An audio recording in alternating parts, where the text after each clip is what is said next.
And with that, we'll go on to our next section, which is my soundtrack recommendations. Basically, the new soundtracks that I listened to over the course of the month that I thought are worth checking out. And we'll just name these off. But the Mr. Malcolm's List, I actually really liked the music in that one. It was yeah, just very pleasant for the film. I think it had a lot of like strings and piano, if I remember.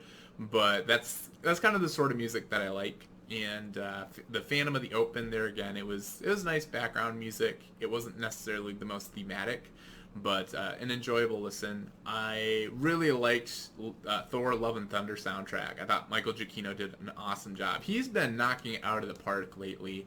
Like in the last year, he did Spider-Man, No Way Home, The Batman, and this, and he just each one is I love his work. He's very easily in one of like my top list of artists, especially with his recent work. I think his work maybe 10 years ago used to sound very, very similar if you looked at like his music from Lost or Star Trek, or like he had a very distinct style, but I think his more recent stuff has been a little less distinct, and he kind of makes each one feel its own, so I appreciate that quite a bit. And then I listened to each of the soundtracks for the Downton Abbey movies. I really like the music from the show, and I've listened to the soundtrack from the show before, but I hadn't gotten around to the movies. And yeah, these are about the same. So if you enjoy that music, or if you don't know, if you like, that's one of my favorite things about those shows and those movies is the music. I think they do a phenomenal job with. And then Stranger Things season 3 and 4. I hadn't listened to seasons. I haven't listened to the soundtrack from the third season yet, and then 4 was new. So those are both, again, I think they do a great job with the soundtrack for that.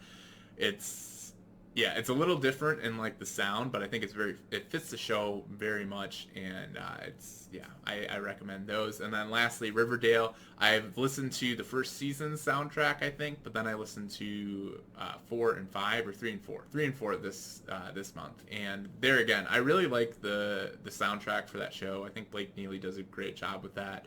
And I think the first season and its soundtrack is one of the main reasons I absolutely love the first season.